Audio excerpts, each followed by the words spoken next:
Madame, Monsieur, bonsoir et bienvenue.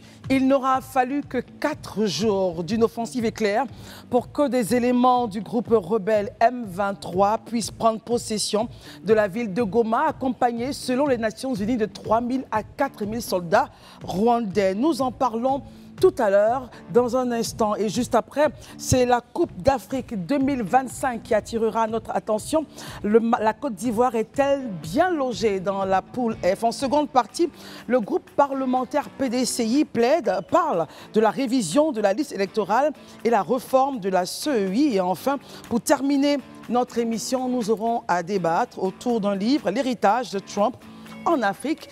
Quelle redéfinition de la politique des partenariats entre les États-Unis et l'Afrique, avec un invité, M. Serge Nedro, économiste, observateur de la politique américaine. Merci d'être avec nous. Le Grand Talk démarre maintenant.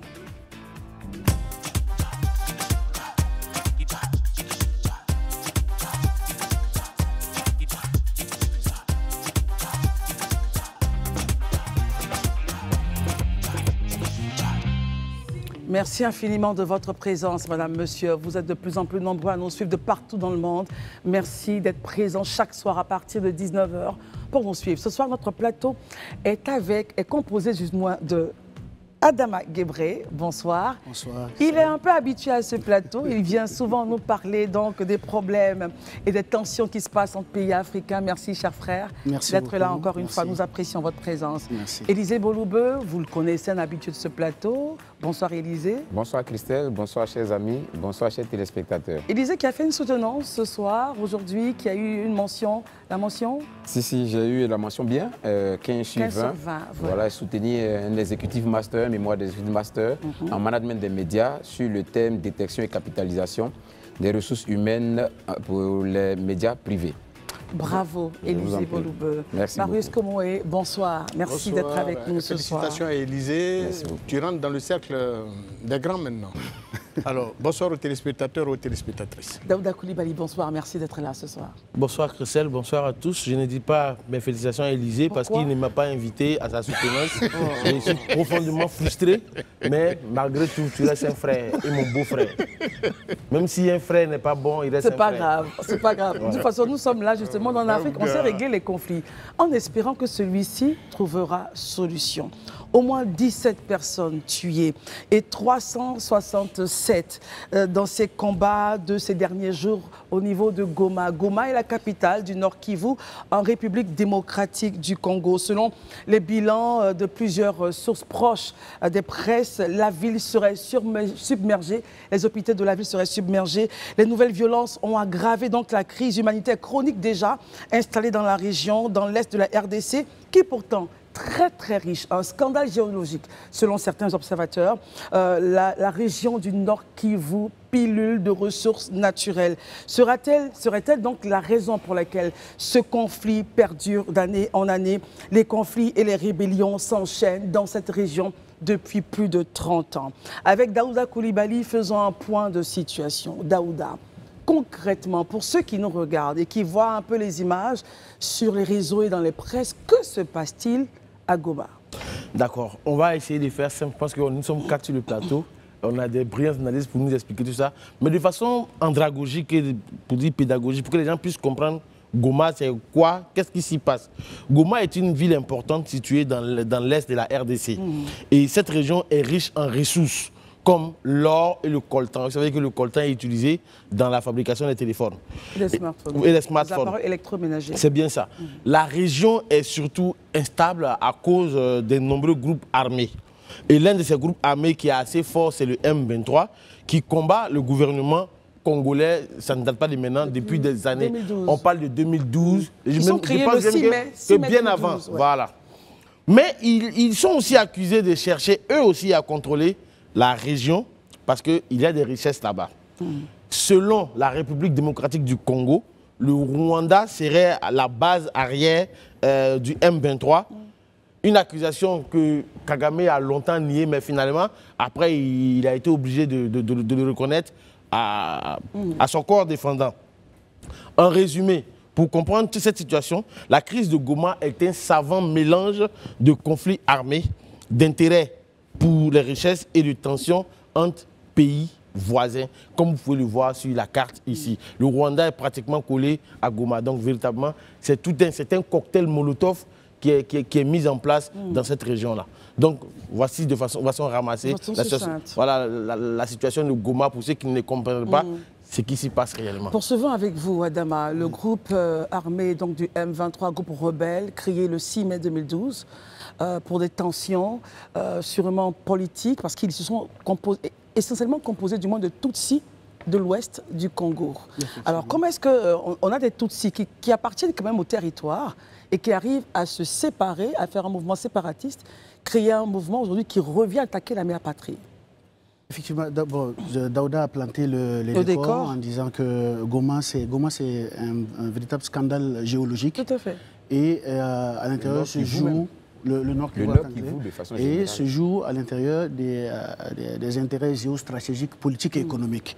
Alors, pour revenir au M23, le M23, c'était un mouvement créé le 23 mars, comme son nom l'indique, mais qui est ici d'une dissidence d'un autre groupe rebelle qui s'appelait à l'époque le CNDP, qui était géré par un ancien chef de guerre qui aujourd'hui est en résidence surveillée à Kigali, Laurent Nkunda.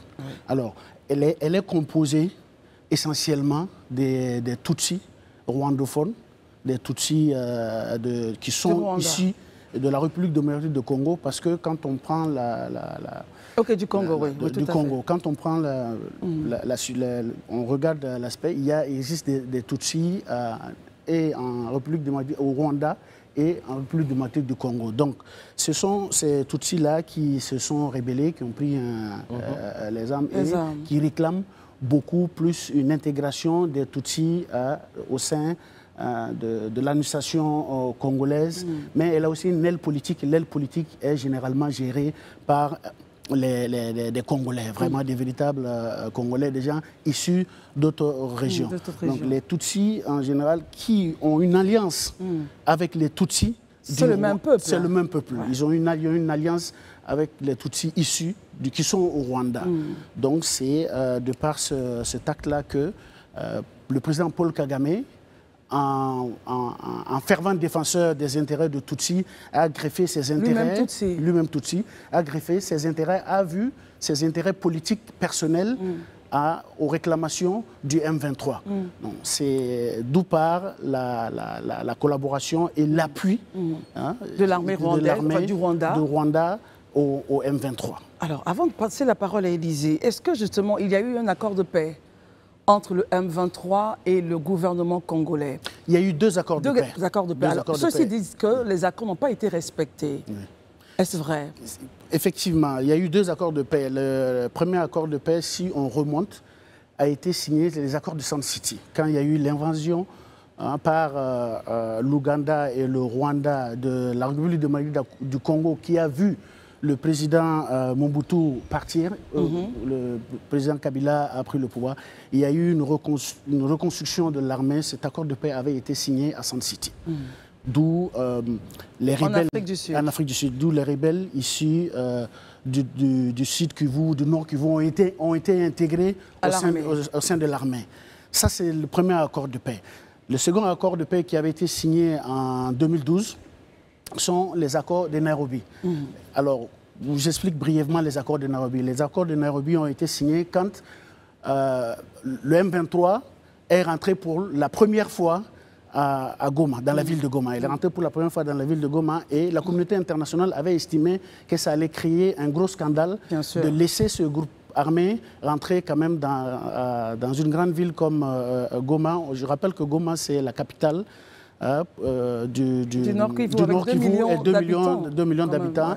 Et il y a beaucoup si vous voulez, d'humanitaire et beaucoup de choses qui se jouent dans la région. Donc, la communauté internationale, avec l'appui des forces armées rwandaises et des forces armées congolaises, excusez-moi, ont réussi à faire partir le M23 après 10 jours.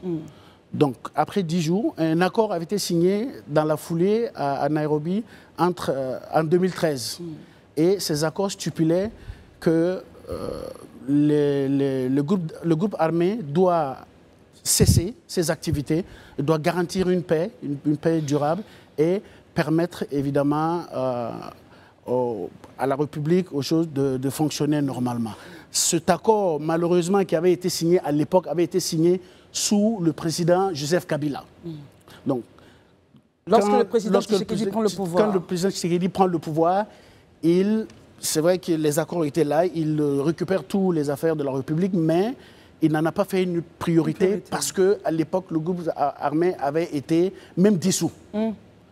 Donc, c'est dans la foulée que les accords n'ayant pas été opérationnalisés, si je peux le dire ainsi, qu'en 2021, le groupe armé a repris ses activités. Le président ne s'en occupe pas, peut-être parce qu'à l'époque, ils avaient été dissous, n'existaient pas, il avait d'autres priorités. En effet. Très bien. Et il faut le dire aussi la RDC était en position de force aussi. Ouais. Elle était en position de force et le groupe armé avait cessé toute activité et s'était replié en Ouganda. D'autres étaient en Ouganda, d'autres étaient allés au Rwanda d'ailleurs. Donc, le président a estimé que le groupe était affaibli, on va dire. Donc, courant 2021, le groupe a repris ses activités, ses opérations avec l'aide du Rwanda. Très bien. On va faire un tour de table. On revient à vous, Daouda. Élisée, quel est votre commentaire? On a le point de situation, d'où part ce groupe armé, pourquoi il était constitué, les accords de paix non respectés, in fine. Mais au total, groupe armé qui attaque, qui rentre à Goma avec la présence de soldats rwandais. Commentaire? Ok. Déjà, pour juste compléter, disons en 10 secondes, le point de Adama. Voilà, le point de notre confrère.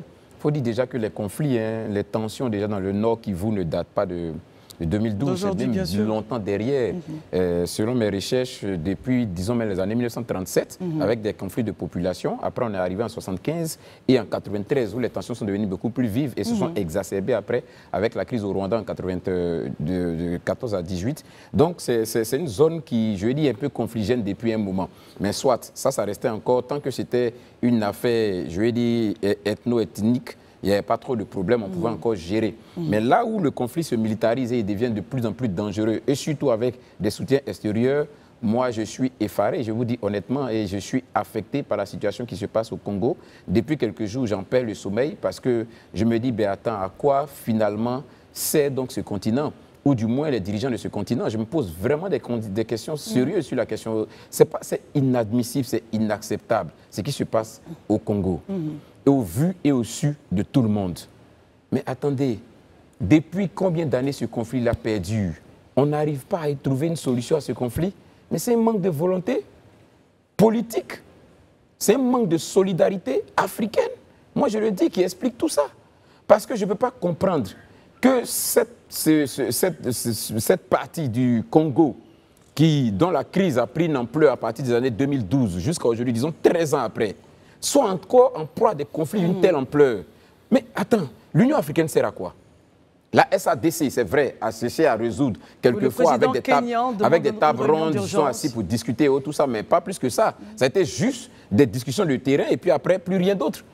Et le conflit perdu sur le terrain. L'Union africaine, on voit qu'elle fait des sommets à longueur de journée. Même pas inscrit à l'ordre du jour de leur agenda. On n'en parle même pas. À la limite, le Conseil de sécurité de paix de l'Union africaine se réunit, mais c'est réuni pour une session d'urgence maintenant, sur cette crise. Sur la question, oui, c'est ce que je dis. Mais il ne faut pas attendre qu'on soit dans une situation périlleuse. Et puis après, la discussion là même, je vous dis, Dieu seul sait combien de temps elle va prendre.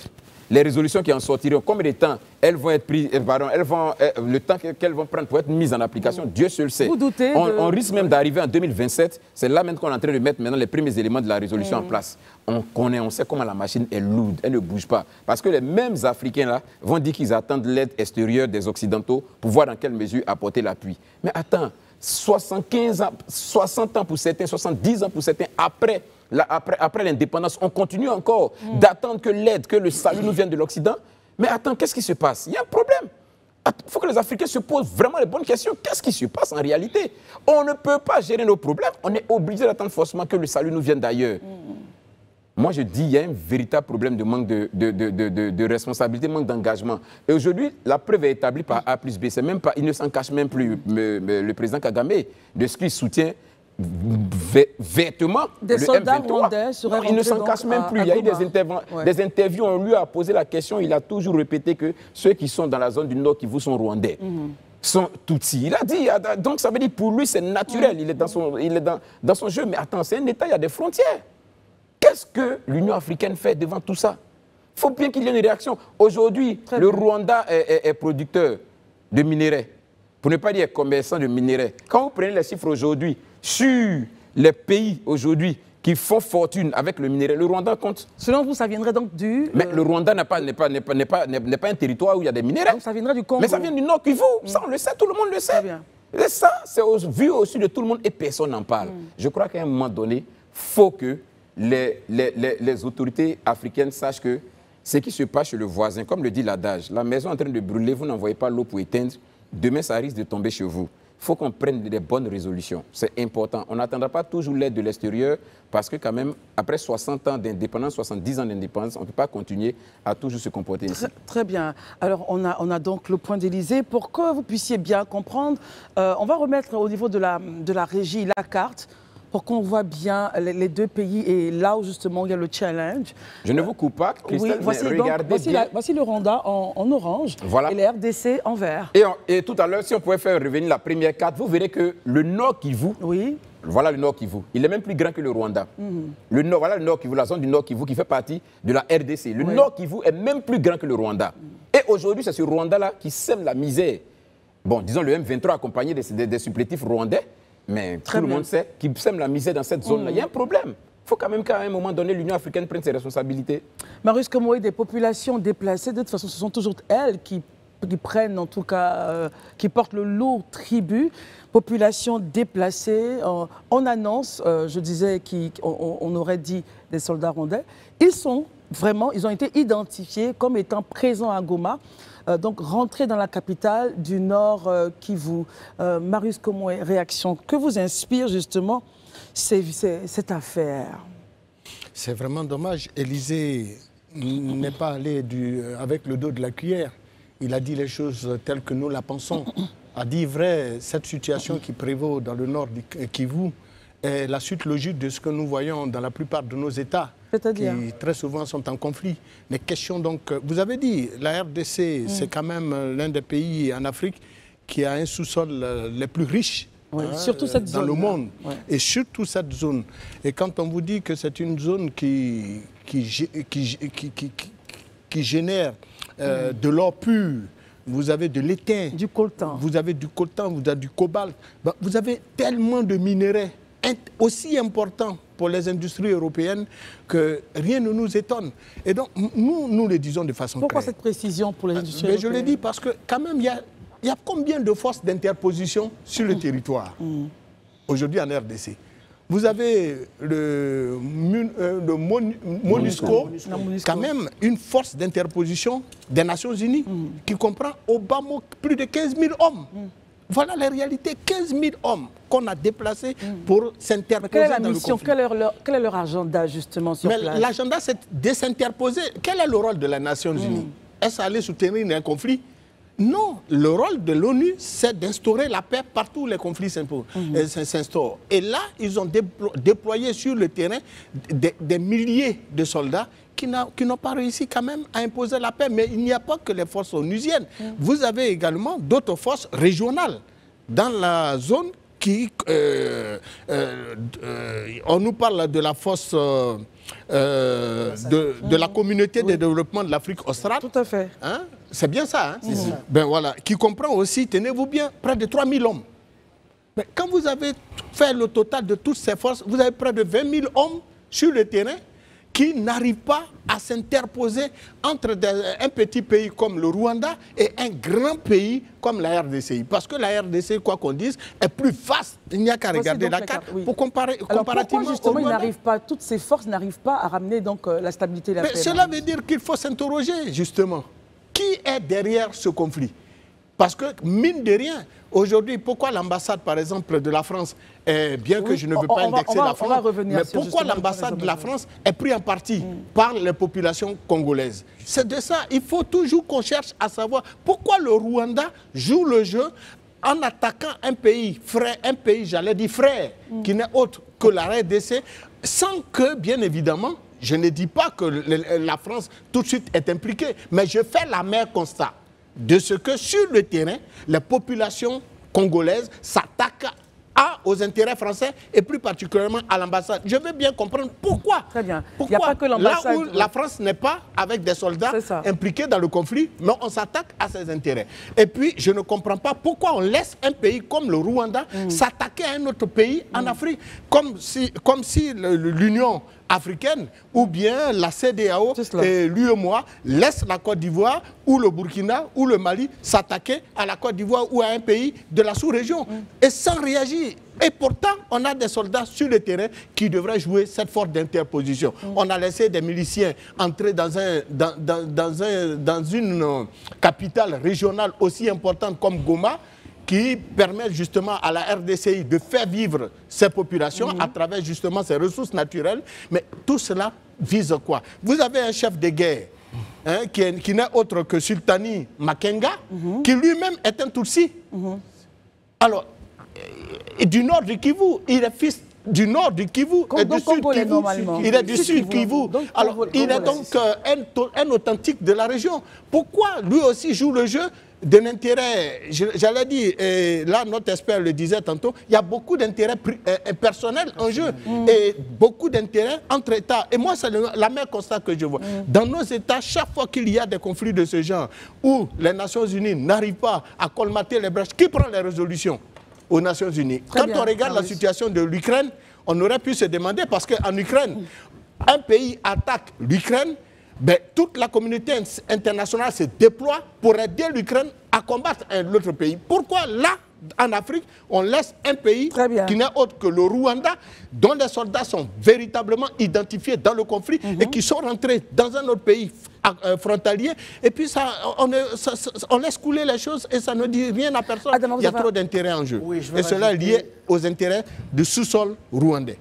Et pardon, de la RDC, du sous-sol congolais. Très bien, oui, Adama. Pour revenir à ce que Marius disait, quand on prend, j'ai dit tantôt, quand on prend individuellement les fiches des chefs de guerre, des chefs... les M23, l'aile militaire du M23, oui. Ils sont déjà tous Tutsis, rwandophones de la RDC, mais tous, sans exception, ont servi au sein de l'armée patriotique rwandaise. L'armée patriotique rwandaise, c'est quoi? C'est le groupe rebelle qui a amené Paul Kagame au pouvoir. Très bien, attendez. Alors, vous nous dites que toutes les fiches, donc, les chefs de guerre du M23 ont appartenu à l'armée patriotique rwandaise. Quand on prend de Laurent Kunda, Bosco Tanganda, Laurent Kunda, je rappelle, est en résidence surveillée actuellement à Kigali. Bosco Tanganda est à la CPI. Sultani Makenga, qui est du sud Kivu, qui est né à Massissi, a servi au sein de l'armée patriotique rwandaise. Alors, il a été rapatrié dans le sud Kivu pour, effectivement, comme c'est un Tutsi, le mélange, ça peut passer, pour prendre les rênes du M23. Alors, pour compléter, le Goma est tombé avec 3000 soldats du M23, 4000 militaires rwandais, et il y avait 10 000 soldats burundais, 4 000 soldats de la SADC, 1 500 de l'unité de la garde républicaine, 20 000 soldats des forces armées de la RDC. Et pour aider ceux qui nous regardent, la SADC, c'est l'organisation sous-régionale, un peu comme la CEDEAO. Effectivement. 18 000 supplétifs groupes armés qu'on appelle les Wazalendo, qui sont affiliés, des miliciens qui sont affiliés à l'armée régulière congolaise. Donc, les FRDC. Les FRDC. Donc, pour vous dire, c'est toute la stratégie des FRDC et toute la stratégie de la SADC qui est mise à mal, à rude épreuve en ce moment. Pourquoi est-ce qu'ils ont fait ça? Pour la simple et unique raison est que dans les accords de Luanda, le président Félix Tshisekedi a refusé catégoriquement de s'asseoir pour discuter avec le M23 parce qu'il a estimé que le M23, étant dirigé par le Rwanda, recevant ses ordres par le Rwanda, il ne parlera directement qu'avec Paul Kagame. Et c'est ce que Paul Kagame n'a pas voulu. C'est ce qui a prévaut à l'échec diplomatique qui a enclenché l'opération pour permettre au M23 de rentrer aujourd'hui à Goma. Et l'unique objectif de cette action est d'amener le pouvoir de Kinshasa à s'asseoir avec un groupe rebelle pour discuter. Daouda, votre point là-dessus. Vous avez fait donc le point de situation. J'aimerais avoir votre commentaire et surtout le point d'Élysée. Que dit l'Union africaine? Ben, l'Union africaine, comme à ses habitudes, elle réagit toujours. C'est toujours, qu'on appelle ça, le maintien après la mort. Quand la situation s'est aggravée, exacerbée, tout est... Parce que je pense qu'en Côte d'Ivoire, ici, nous avons fait la meilleure constat de cette situation. Nous sommes des témoins vivants de cette situation, de la léthargie dans laquelle l'Union africaine peut se trouver. Mais quand je dis tout ça, moi, aujourd'hui, je vais revenir entre le Congo et puis le Rwanda. Mon commentaire, c'est qu'aujourd'hui, quand nous arrivons à tout cela aujourd'hui, la cause, c'est quoi? C'est la suite, la succession de nombreuses crises qui se sont poursuivies au Congo jusqu'à ce jour-là.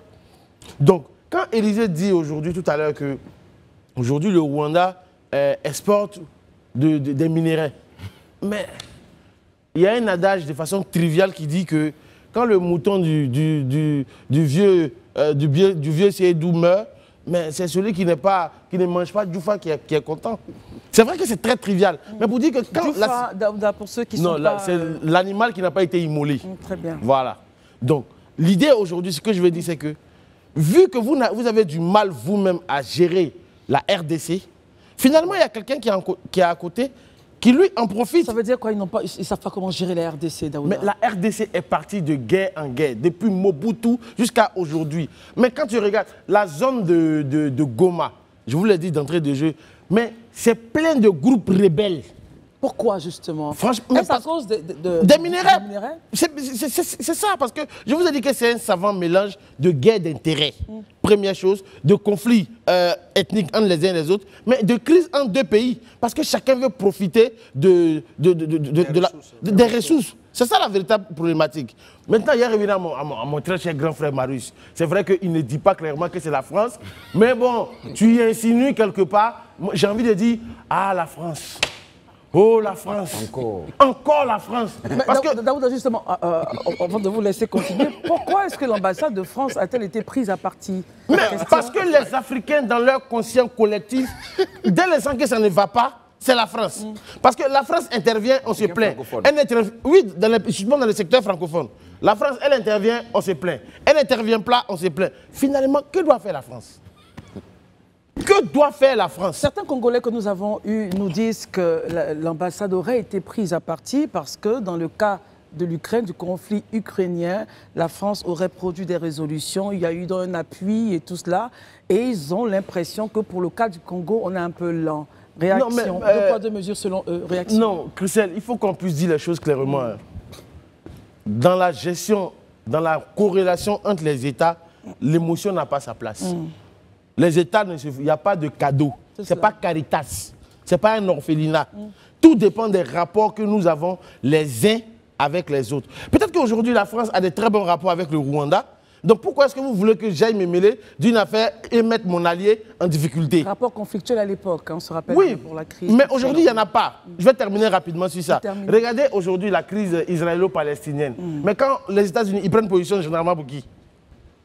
Pour Israël. Parce qu'ils ont de très bons rapports. Donc, les relations entre les États, il n'y a pas de, comment on appelle ça? Il n'y a pas de pitié. Il n'y a pas d'émotion. Il faut que les gens sortent de cela et arrêtent de s'attaquer à chaque fois aux Français à tout moment. L'Occident, comme Élysée l'a dit, ne peut pas être à la base de tous nos péchés. Franchement, il faut que nous-mêmes, nos dirigeants, à un moment donné, prennent leurs responsabilités. C'est de ça qu'il s'agit. Alors, l'ambassade de France, on a parlé de l'ambassade du Rwanda même. L'ambassade du Rwanda. On dirait des États-Unis qui auraient été... voilà, donc eux aussi, ils ont fait quelque chose par des manifestants. D'abord, on va écouter Marius, et puis on reviendra à Dama et Élysée.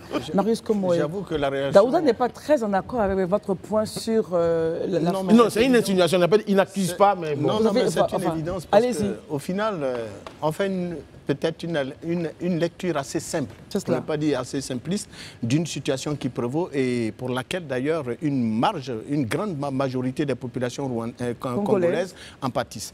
Il faut comprendre une chose, dans la sphère internationale de la gestion justement des crises. C'est cela. Qui prend les résolutions des pays africains francophones aux Nations Unies? Parce que si, justement, la France veut mettre de l'ordre dans ce conflit en mettant un holà sur l'implication avérée de... Ça pourrait étonner des uns et des autres, mais c'est ça la réalité internationale. Alors, si la décision est prise d'empêcher le Rwanda d'œuvrer comme le Rwanda le fait, en finançant, en encourageant, mais quel est le pays en Côte d'Ivoire? Est-ce que la Côte d'Ivoire peut aujourd'hui être une base arrière d'une force rebelle, pour attaquer un pays de la sous-région sans qu'il y ait de réaction, soit de notre communauté sous-régionale, soit de la communauté internationale? C'est ça le principe. Donc il fallait tout de suite empêcher un pays de s'attaquer à un autre. Qui plus est, qui donne justement les armes. Sinon, un monsieur comme...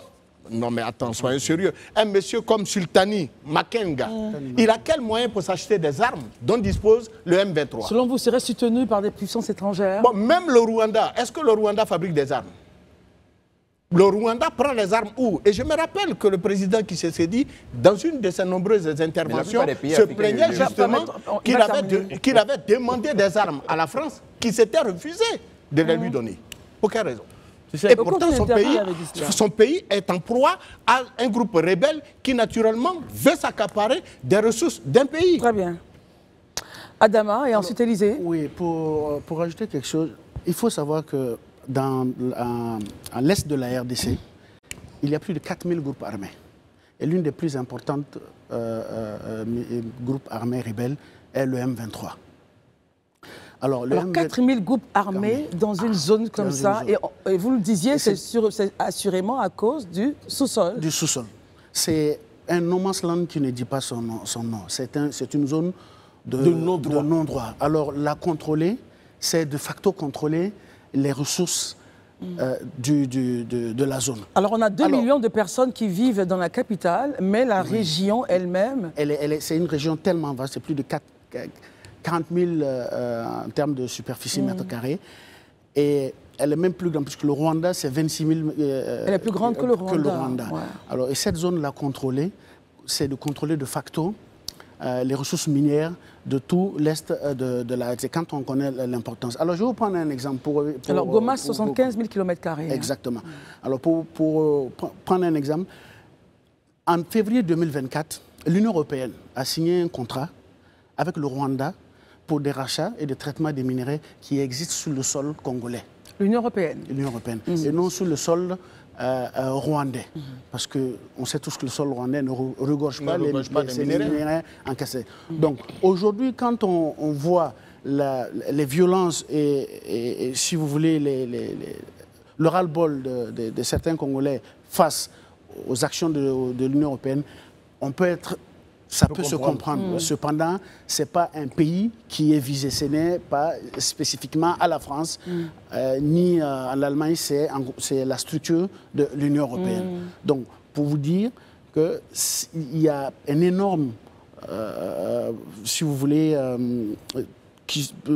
challenge qui se joue là-bas, politique, économique et stratégique. Élysée, justement, vous allez faire votre point, mais comment ramener, essayons de voir les solutions. Comment ramener la paix et la sérénité, justement, pour les populations? Parce qu'in fine, c'est elles qui prennent elles paient le plus lourd tribut. Non, moi, je pense qu'il faut que... la première solution, c'est vrai que, bon, la communauté de l'Afrique australe a essayé plus ou moins de porter le lead sur la question, mais on voit que ça ne marche pas bien. Pour preuve, d'ailleurs, la force qui a été envoyée sur place dans le Nord Kivu, aujourd'hui, est une force qui est en difficulté, dans la mesure où déjà elle a perdu 17 hommes, donc 4 Sud-Africains qui ont été même tués dans les 4 jours. Le président Kenyan demande une séance, une réunion d'urgence. Voilà, donc dans les 4 jours, c'est dit que c'est un peu déjà difficile. Moi, je pense que le problème, il a dépassé le niveau, en fait, de la SADC. Il faut que l'Union africaine, de façon responsable, prenne à bras le corps la situation, convoqua d'urgence une réunion extraordinaire des chefs d'État et mettant au banc des personnalités le président Kagame et le président Tshisekedi. Pour qu'on se parle de façon franche comme il se doit. C'est clair. Il faut qu'on se parle de façon franche et que l'Union africaine ait une position tranchée et claire sur la question qu'elle fera connaître aussi bien à l'Union européenne qu'aux Nations unies. Parce qu'il faut que la position de l'Union africaine soit clairement définie pour que les Occidentaux comprennent exactement que les 54 États qui constituent ce continent-là, voilà la position qu'ils ont sur la question du Rwanda. Ça va certainement agir dans les relations et ça va même peut-être impacter les résolutions qui seront prises. Parce qu'aujourd'hui, ce qui m'écoeure, hein, les populations souffrent. Mais je crois que l'une des solutions, à mon avis, qu'il faut aussi prendre en compte en dehors de l'Union africaine, il faut que le pouvoir central à Kinshasa comprenne que la question ne doit pas être vue juste sur un plan de belligérance. Vous avez une zone qui, elle, produit la quasi-totalité de la richesse, parce que c'est une zone en termes de minerais qui est vraiment fournie, mais qui en réalité, en termes de développement, ne suit pas non plus. Donc ça peut attiser un ensemble de frustrations. Mais comment développer quand vous avez 4000 groupes armés? Mais justement, les groupes armés sont nés de quoi? C'est parce que justement, le terreau a été fertile que ces groupes armés-là sont nés. Moi, je vous prends simplement la réponse, par exemple, sans vouloir faire de comparaison. Mais quelle réponse on apporte, par exemple, aux terroristes dans le nord de la Côte d'Ivoire quand on décide de combattre? Pas seulement la question militaire, mais on décide d'y apporter une solution sociale. En permettant à des gens d'avoir du travail, d'avoir de l'emploi, d'avoir la main sur quelque chose. Mais ça vous éloigne de l'oisiveté et ça vous éloigne de la tentation d'aller vers ces activités-là. Donc, quelque part, il faut que le pouvoir central, pas celui de forcément de Tshisekedi, mais celui qui viendra après, ait le courage de regarder de façon franche cette situation-là et puis apporter des solutions. Je pense que si cette zone-là commence à ressentir le poids du développement de Kinshasa, ça va atténuer, je ne dis pas que ça va forcément éteindre tout, mais ça va contribuer à atténuer tant soit peu les rancœurs et puis les frustrations, et c'est aussi une solution. Le président Tshisekedi, disait-il dans une interview, n'est pas prêt à négocier avec le M23. Oui, parce qu'il estime que le M23 n'est qu'un bras séculier du président Kagame. Donc lui, il veut discuter directement avec le président Kagame. Et justement, je pense que vous parliez de l'Union africaine, elle est en train de faire des choses. Le Conseil de paix et de sécurité de l'Union africaine donc, tiendra une réunion d'urgence, une session d'urgence. Aujourd'hui, donc mercredi, on attendra de voir pour aboutir à la convocation par Nairobi, donc Kenya, d'une rencontre entre le président Tshisekedi et son homologue rwandais Paul Kagame. Adama, cela pourrait donc annoncer l'aube d'une paix nouvelle, selon vous? Effectivement, d'autant que la solution à cette crise, elle n'est pas militaire. Il faut aller sur l'étape de discussion, l'étape de dialogue. L'Union africaine, à mon avis, ce qui vont... Moi, je n'entends pas grand-chose de l'Union africaine. Pourquoi? Elle va s'aligner sur la position de l'Angola. L'Angola avait proposé un accord de paix. Je pense que même le Conseil de paix et de sécurité des Nations Unies a dit qu'il faut respecter la feuille de route que l'Angola a proposée. Et cette feuille de route-là, c'est effectivement aller sur la négociation, parce que la résolution de ce conflit-là, elle n'est pas... Elle n'est pas militaire. C'est clair. Et justement, Daouda, ce n'est pas militaire parce que vous avez des Tutsis dans le Nord Kivu et vous avez des Tutsis au Rwanda. On sait bien que la division donc, de l'Afrique en 1945 a séparé des peuples. Donc ces peuples-là se sentent-ils rwandais ou congolais? Ils se sentent tout simplement Tutsis. Comment intégrer cette dimension sociale à la résolution justement de cette crise selon vous? Non, moi je pense qu'au-delà de tout, il faut... Concrètement, il faut que les gens prennent leurs responsabilités simplement. Moi, je veux dire, il y a une question de bon sens dans toutes les choses. Est-ce que cette crise-là, qu'on soit Tutsi ou tout, ou bien, je ne sais pas de quel autre Swahili même, est-ce que quand il y a ce genre de crise-là, est-ce que ça nous arrange profondément? Est-ce que ça nous permet nous-mêmes de vivre convenablement? Si ça ne nous arrange pas, autant qu'on soit Tutsi ou tout, ce n'est pas ça qui est le plus important. Je prends le cas de la Côte d'Ivoire. Aujourd'hui, on voit qu'il y a comme une... Si on ramène ça à notre pays un peu, la Côte d'Ivoire et le Burkina, c'était pratiquement le même pays en son temps, au temps d'Houphouët-Boigny et de Wenzin Coulibaly. Mais aujourd'hui, le fait que les gens, quand ils ont commencé à démarquer, à faire les démarcations au niveau des frontières, on a eu le Burkina et la Côte d'Ivoire. Donc, est-ce qu'au nord de notre pays aujourd'hui, il n'y a pas des peuples qui se parlent les uns les autres? Quand tu vas au Libéria, il y a des guerriers, il y a certains peuples qui parlent le guéré au Libéria, il y en a qui le parlent en Côte d'Ivoire. Mais ils vivent ensemble parce que le plus important, c'est de vivre dans la paix et dans la quiétude. Moi, je pense que c'est ça qui est le plus important pour moi. Oui, Adama, avant d'aller à Marius. Je voulais juste rajouter une chose importante que vous avez soulevée, c'est la dimension sociale. Aujourd'hui, pour l'une des actions que le président de la République, Félix Tshisekedi, peut prendre, c'est d'abord de reconnaître la congolité des Tutsis qui sont au Congo, dans le nord et le sud Kivu. Ça sera déjà un pas pour aller vers une discussion. C'est d'aussi important que ça va lui permettre, lui, de discuter non seulement avec le M23 comme étant des Tutsis qui ont pris des armes pour revendiquer une intégration sociale. Et quand on passe sur cette base-là, on peut trouver des solutions plus endogènes pour régler le problème. Parce que quand on sait que l'armée congolaise, à la base même, à son sein, est beaucoup infiltrée par l'armée rwandaise, elle n'a pas les capacités de faire face militairement à ce conflit avec le M23, soutenu par le Rwanda. Elle est aujourd'hui véritablement inopérante et inefficace. C'est certains points. Marius, on termine avec vous. Si on se réfère, j'allais dire, à la crise qui a marqué donc, le génocide rwandais de 1974, qui a vu également un certain nombre d'événements liés au cas du Burundi aussi. On a vu, puisqu'à côté, au Burundi, on a connu aussi un tel conflit, mais c'est les Tutsis de ces deux pays-là qui se sont retrouvés justement en RDC, dans le nord Kivu. Et c'est les mêmes Tutsis-là qui aujourd'hui qui ont été reçus dans la RDC actuelle, ancien Zaïre, qui ont reçu gîtes et couverts, qui aujourd'hui sont un problème. Non, certains sont arrivés lors du conflit, certes, mais il faut ils sont les plus nombreux. Non, mais il y en a ça aussi. Mais ceux même qui sont allés là, même, c'est eux-mêmes qui aujourd'hui sont à la fête. Dans Makenga. Quand on prend Goma et Kigali, c'est quand même 162 km. Hein, voilà. Et puis Goma, c'est 75 000 km² quand même. Donc, Marius, en réalité, dans cette zone du Nord Kivu, vous avez des Tutsis qui sont congolais, qui ont juste été séparés là par le traité de Yalta, juste ça. Maintenant, par rapport, même au Sud Kivu.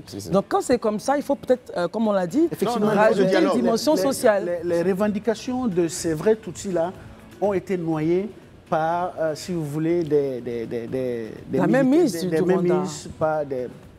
Des mouvements très bien. Moi, j'ai dit des groupes d'intérêt. On sait à quoi on fait allusion. En tout cas, notre souhait le plus ardent, parce que nos cœurs brûlent de voir ce qui se passe à Goma, les populations sont en souffrance.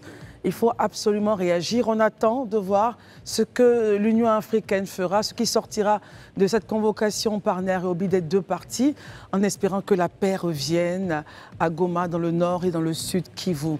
On se retrouve pour la seconde partie. On parlera du PDCI. Le groupe parlementaire demande une révision de la liste électorale et la réforme de la CEI. Et nous aurons la redéfinition de la politique des partenariats entre les États-Unis et l'Afrique. À tout de suite. Merci d'être avec nous pour la seconde partie de ce temps d'antenne. Nos amis sont avec nous, sauf à l'exception d'Adama Guébré qui nous a laissés. On a pris beaucoup de plaisir à être en sa compagnie. Il a été remplacé par M. Serge Nedro.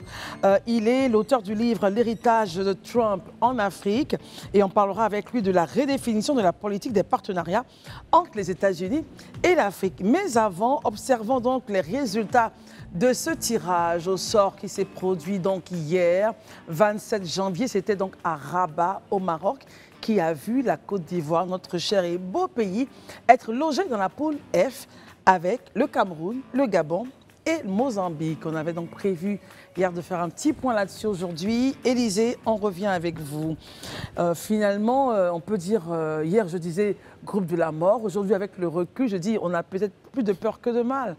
À part l'ogre camerounais, on pourrait avoir un chemin facile dans cette CAN. Qu'en pensez-vous? Moi, depuis hier, je vous avais dit que pour moi, ce n'est pas une poule de la mort. En tout cas, quand je regarde les différentes poules, il y a des poules qui méritent le qualificatif de la mort, mais pas, à mon sens, comme la poule A, par exemple. La poule de la Côte d'Ivoire. Voilà. Je crois que le Cameroun, c'est vrai, reste, je vais dire, une véritable puissance footballistique au niveau du continent. Mais je crois que ces dernières années, quand même, en termes de résultats, ils n'ont pas été mieux lotis que nous. Donc, sur cette base-là, déjà, on peut capitaliser. C'est vrai, même en regardant les éliminatoires de la Coupe du Monde 2026, c'est vrai qu'ils avancent tout doucement, mais pratiquement un peu au même rythme que la Côte d'Ivoire. Donc, je me dis que c'est une poule qui est assez jouable, qui est assez prenable. Et la logique voudrait bien que la Côte d'Ivoire sorte vraiment de cette poule, quoi, et qu'elle se qualifie pour le prochain tour. Très bien. Daouda, in fine, on pourrait dire Côte d'Ivoire et Cameroun pour le prochain tour, si les choses se passent bien. Bien fait de dire si les choses se passent bien, parce C'est vrai que je suis un supporter, un furieux supporter de Daouda, je pense que votre micro a un challenge. Votre micro a un challenge où il est éteint, peut-être essayez de le regarder. On va passer à Marius. Marius, vous pensez que la Côte d'Ivoire et le Cameroun seraient donc les deux qualifiés de cette poule F pour le second tour? Si on veut suivre la logique du football, cela ne fait l'ombre d'aucun doute. Mais comme en football aussi, on le dit, il n'y a pas de logique. Parce qu'aujourd'hui, quand on atteint un tel stade, quand on atteint un tel niveau de la compétition, où on est qualifié pour les phases finales de la Coupe d'Afrique qui se tiendra au Maroc, et je puis vous certifier qu'il n'y aura pas de petite équipe. Voilà. Et le Cameroun, quoi qu'on dise, c'est une équipe totalement relookée, totalement renouvelée, avec de nouveaux joueurs. Certains brillent sur les grands stades en Europe, mais il n'en demeure pas moins que la Côte d'Ivoire, dans un affrontement à l'état actuel des choses, si on s'en tient véritablement à la composition de l'équipe nationale de football et aux joueurs que détient notre sélection nationale, il va sans dire qu'une confrontation à l'état actuel des choses, au risque de me répéter, entre la Côte d'Ivoire et le Cameroun sera totalement en faveur des pachydermes ivoiriens qui ont fait montre de courage, qu'on fait montre d'unité, qu'on fait montre d'abnégation lors de la précédente Coupe d'Afrique. Et je ne pense pas que ces pachydermes iront donc au Maroc, et plus particulièrement à Marrakech, dans le secret espoir de laisser à un autre pays Dame Coupe d'Afrique. Et je suis convaincu que nos pachydermes partent dans le secret espoir avec le même entraîneur pour nous ramener notre, j'allais dire, quatrième étoile. Notre quatrième et pourquoi étoile. Pas une cinquième étoile dans les années à venir. Donc, finissons à la quatrième d'abord. Donc, est-ce qu'on peut échanger? Je sais pas. C'est pas encore allumé, donc je pense qu'on ne va pas échanger avec vous sur le sujet, d'accord? Non, mais c'est mieux parce qu'en fait, Daouda, c'est tout sauf un supporter, en fait. Et puis, je ne suis pas sûr qu'il aurait une analyse foot même, à notre faveur. Donc, mieux vous l'épargner. Alors, Daouda, je pense que vous allez sortir du plateau le temps de pouvoir réguler la question de votre micro. Il faut faire confiance à Alors, notre je voudrais entraîneur. juste dire à nos amis téléspectateurs que nous parlerons du sujet demain avec pas mal de détails. Déjà, ce qu'il faut retenir, c'est que le groupe parlementaire PDCI a rappelé que le budget nécessaire à la révision était disponible. On parle d'un montant de 27 milliards, 558 millions. Le président du groupe persiste et signe que la révision de la liste électorale aura bel et bien lieu à suivre pour demain. Monsieur Nedro Serge, avant de passer à votre bouquin, vous êtes ivoirien. Tout à fait. Vous êtes... ivoirien d'origine. D'origine, voilà. Nedro, c'est donc du peuple Gouro, c'est cela? C'est un très beau nom, ça veut dire quoi? C'est un nom composé. Il a oublié. C'est un nom composé, ça veut dire enfant béni.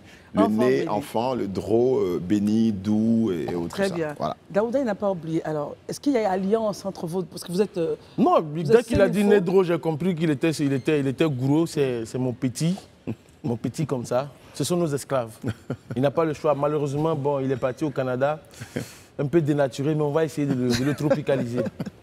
Très bien. Avec plaisir. Alors, votre point de vue déjà sur la CAN 25, le groupe F de la Côte d'Ivoire, avant qu'on aborde votre œuvre? Je ne suis pas un grand observateur du football africain, véritablement, mais bon, évidemment, mon pays d'origine est mon pays de cœur.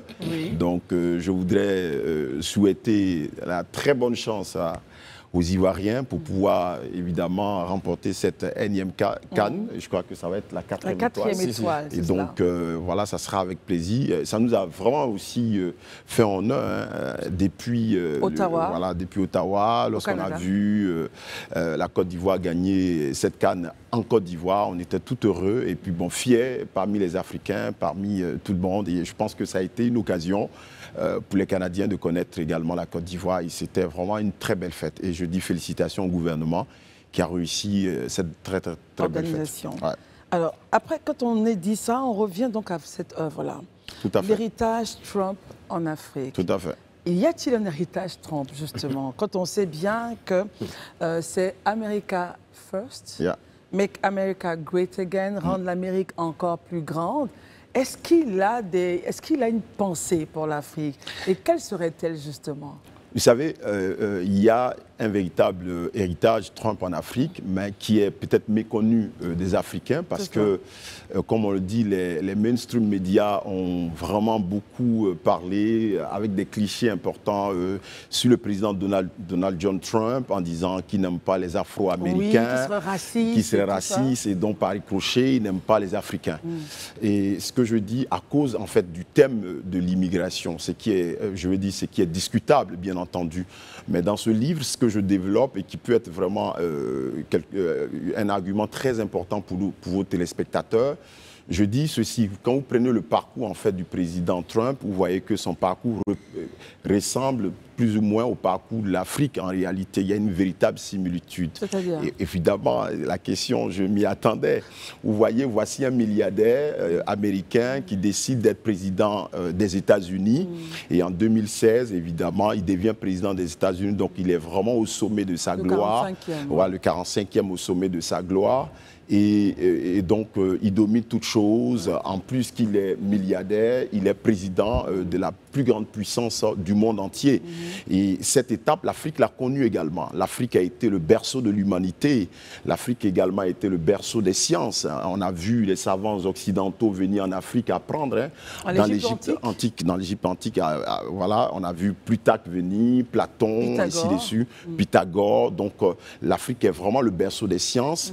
Et si on veut aller même encore plus loin, l'Afrique a connu aussi des grandes nations qui ont dirigé le monde datant avec les rois tels que Pharaon et tout ça. Et donc, on a connu vraiment à cette époque une Afrique puissante, une Afrique grande. Même de Kankan Moussa, des Kandas d'Éthiopie. Exactement, exactement. Et après, on voit en 2021, le président Donald Trump perd le pouvoir. Il tombe dans la disgrâce des médias, des hommes politiques, des canaux diplomatiques. Personne ne veut le recevoir. Il est blacklisté partout. Et on sent évidemment que le monsieur est rejeté partout. Et l'Afrique a connu également cette histoire. Voici une Afrique qui avait connu gloire d'antan et qui est maintenant esclavagisée, qui est colonisée, qui est exploitée d'ailleurs. Donc une Afrique qui connaît un passage à vide comme le président Donald Trump. Et là, ce que je dis dans ce livre, je dis que le président Donald Trump ne s'est pas arrêté là pour se morfondre sur son sort, sur sa position. Il a utilisé un certain nombre de valeurs telles que l'abnégation, le courage, la persévérance. Il s'est battu contre tout le système. Il a eu une stratégie bien précise et à partir de là, il s'est relevé. Il a gagné les élections du 5 novembre 2024.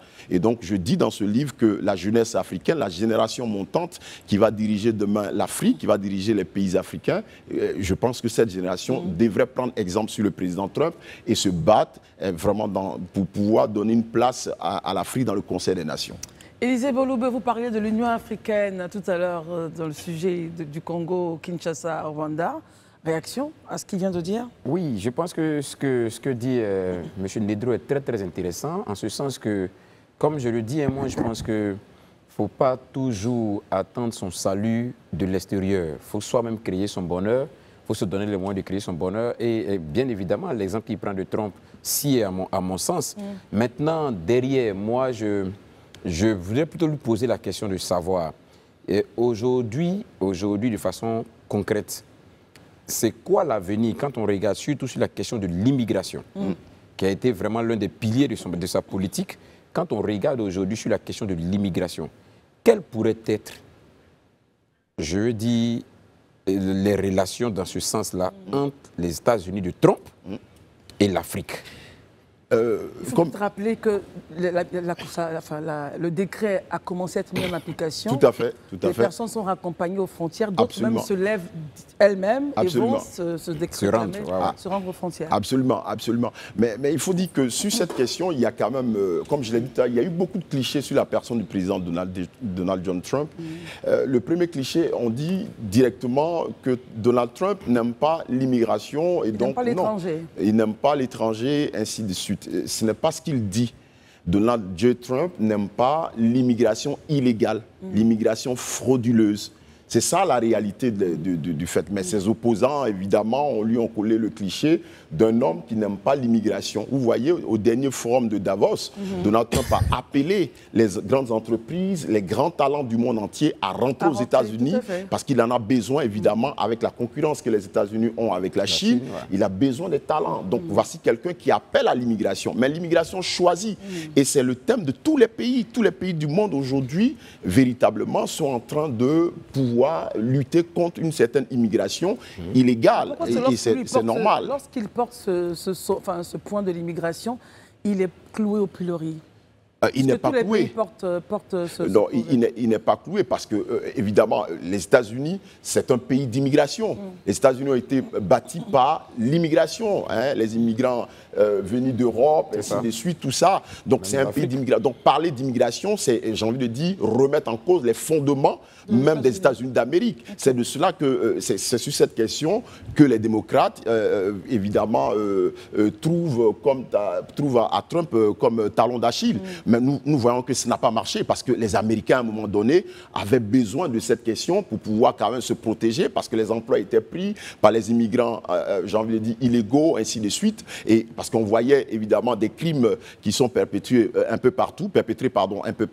Et donc, par les immigrants illégaux. C'est très important. Très et donc, évidemment, c'est quelqu'un qui veut, qui aime son pays et qui a dit l'Amérique d'abord, l'Amérique first. Et donc, il ne fait que protéger sa nation.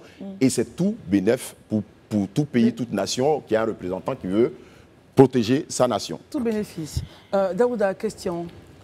Moi, concrètement, je vous ai écouté depuis le début. Est-ce que finalement, ce n'est pas le mindset de Donald Trump que vous essayez que vous avez écrit dans ce livre, plutôt que son héritage? Parce que il y a comme une forme de dichotomie, en fait. Non, en fait, ce n'est pas seulement que son mindset. Là, je décris, tout à l'heure, je vous ai parlé de son parcours.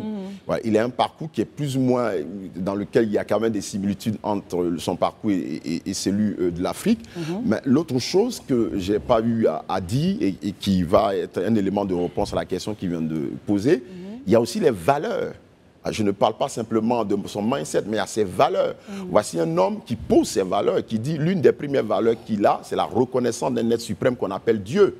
En Afrique, que vous soyez animiste, que vous soyez musulman, que vous soyez chrétien, tout le monde reconnaît qu'il y a un être suprême qu'on appelle Dieu. Et Donald Trump le dit dans son discours d'investiture, où il dit par exemple que Dieu m'a sauvé pour pouvoir restaurer l'Amérique. Donc ça, c'est très important. Donc vous voyez qu'il y a encore là une similitude.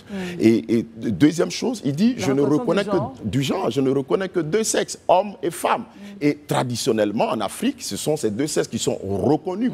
L'Africain dit, dans la famille séculière, il y a l'homme et il y a la femme, évidemment. Et donc, voici quelqu'un quand même qui a des valeurs qui sont des valeurs très proches des Africains et donc que les Africains devaient connaître, devaient apprendre à connaître et évidemment, pourquoi pas, soit commercer ensemble, soit travailler ensemble, soit, j'ai envie de dire, aller plus ensemble. Et c'est ce que nous voulons. Donc, c'est pas que son mindset.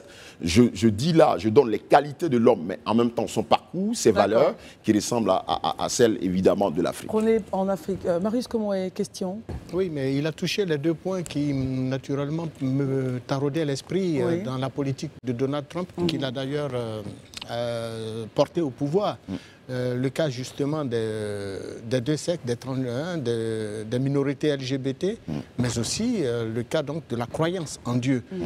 Quand on regarde en Europe ce qui se passe avec des grandes nations qui sont dirigées par des personnes qui s'affichent comme telles et qui sont des transgenres, il y a lieu de s'inquiéter pour nous, Africains.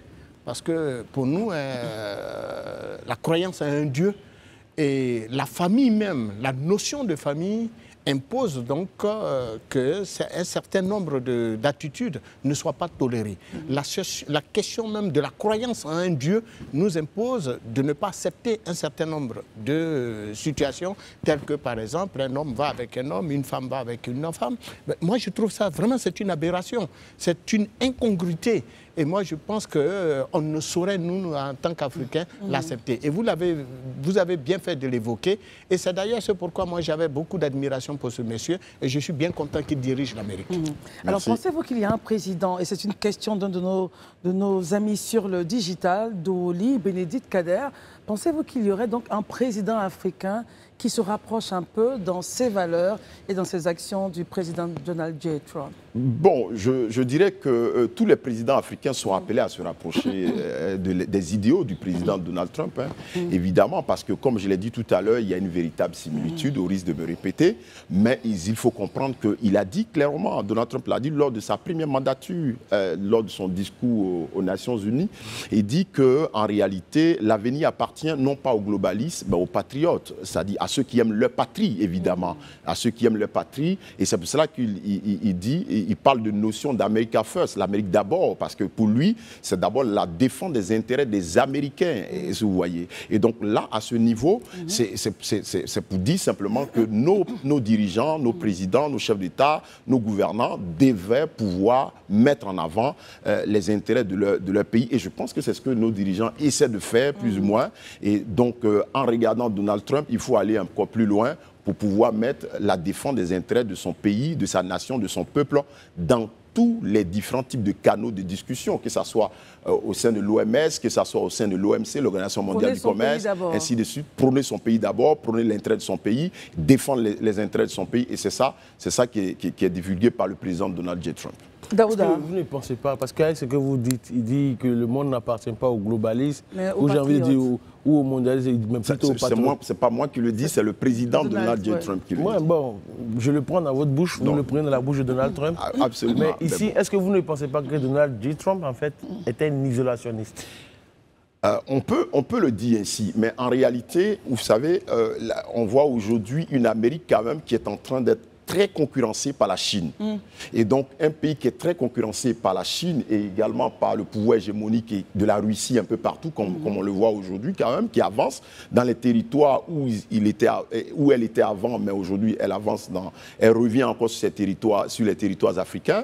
Donc, il est important pour les États-Unis, avec ces difficultés économiques également, par exemple, vous connaissez quand même le poids de la dette américaine, 33 000 milliards, il est important quand même pour les États-Unis d'Amérique de revenir sur elle-même et puis essayer de consolider les fondements qui ont fait des États-Unis, et c'est ce qu'il essaie de faire. Donc il ne dit pas forcément qu'il va se décharger ou bien il va se renfermer sur lui-même, mais il dit là où les États-Unis d'Amérique étaient, j'ai envie de dire, présent à l'extérieur des États-Unis d'Amérique, il va falloir se replier plus ou moins et essayer de réorienter les priorités de la politique américaine. C'est pour ça qu'il parle, par exemple, d'arrêter la guerre, par exemple la guerre en Ukraine, les différentes guerres dans lesquelles les États-Unis sont impliqués, pour que les fonds soient rapatriés. Et il parle également de son retrait, je crois, de l'OMS, voilà, et de l'accord de Paris, qui va lui donner, par exemple, qui va lui ramener 1000 milliards de dollars qu'il pourra injecter dans l'économie américaine. Donc, c'est pas une position de truc, mais c'est un homme qui... Je suis un peu quand même toujours embêté parce que quand on regarde comment l'Amérique s'est faite jusqu'à aujourd'hui, l'Amérique ne s'est pas construite en vivant en autarcie. Tout à fait. C'est avec les autres qu'elle a grandi. Finalement, on a une nouvelle dynamique avec Donald Trump finalement. Est-ce que finalement, ça va, après sa mandature, est-ce que ça ne va pas montrer ses limites? Parce qu'aujourd'hui, moi, je vous le dis, tout à fait. Pendant qu'eux, ils se retirent, la Chine prend du pouvoir. Pendant qu'eux, ils se retirent, la Russie prend du pouvoir. Donc finalement, est-ce que ce n'est pas un mauvais calcul géostratégique? Non, il ne se retire pas en réalité. Il réoriente les objectifs. C'est différent. Mais il le réoriente en interne? Non, pas forcément en interne. Pas forcément en interne. Vous voyez, voici par exemple un exemple palpable, la guerre en Ukraine. Oui. Voici une guerre dans laquelle les États-Unis dépensent énormément d'argent, plus de 200 milliards de dollars d'investissement en Ukraine. Mais c'est une guerre, le président Poutine le dit, le président Trump lui-même le dit. Il dit, si j'étais au pouvoir, cette guerre n'allait jamais arriver. Et le président Poutine l'a dit également, si Donald Trump était au pouvoir, cette guerre n'allait pas arriver. Pourquoi dépenser plus de 200 milliards de dollars dans une crise qui est aussi loin de votre pays? Et vous voyez, donc voici un pays qui dépense énormément d'investissements, énormément d'argent pour pouvoir protéger un continent européen qui est très loin de ses terres. C'est vrai. Parce qu'il y a des intérêts géostratégiques et géotechniques. Absolument, absolument. Mais donc on va injecter. Mais absolument, mais on peut évidemment consolider ses intérêts pas en faisant forcément la guerre, mais en utilisant d'autres canaux, d'autres moyens de pression. Vous voyez aujourd'hui, qu'est-ce que Donald Trump utilise? L'art de la négociation. Vous voyez, par exemple, il dit, je veux le Groenland.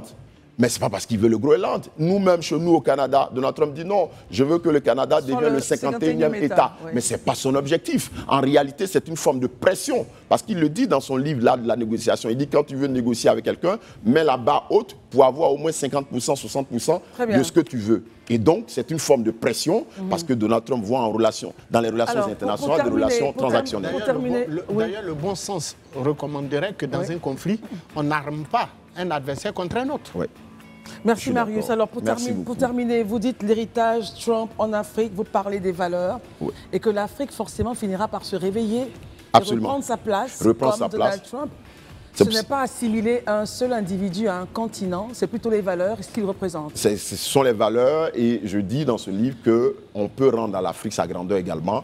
Sa grandeur en tant que berceau de l'humanité, sa grandeur en tant que berceau des sciences. Et je dis souvent, nous sommes les alpha polytechniciens, c'est nous les premiers polytechniciens parce que ce sont les Égyptiens, évidemment, qui ont créé les trois premières sciences. Telles que les sciences mathématiques, l'astronomie, l'astrologie. Merci beaucoup. Et donc, c'est ce que je dis, je parle là du Make Africa Great Again. Merci encore. J'aime bien cela, Make Africa Great again. Ça finira par arriver, forcément. Oui, absolument. Un jour, cela finira par arriver. Nous, on y croit en tout cas. Oui, fortement. Merci d'être venu. Merci, Monsieur Serge Nedreau, vous êtes économiste, observateur de la politique américaine, auteur du livre « L'héritage Trump en Afrique », le voici. Et voilà, on parlait donc de la redéfinition des politiques des partenariats entre les États-Unis et notre cher État de continent. Merci d'être venu. C'est moi qui vous remercie. Élisée, merci. Marius, Daouda, merci. D'être venu. Merci de nous avoir suivis. On se retrouve demain. Les programmes continuent sur la FTV. Bonsoir.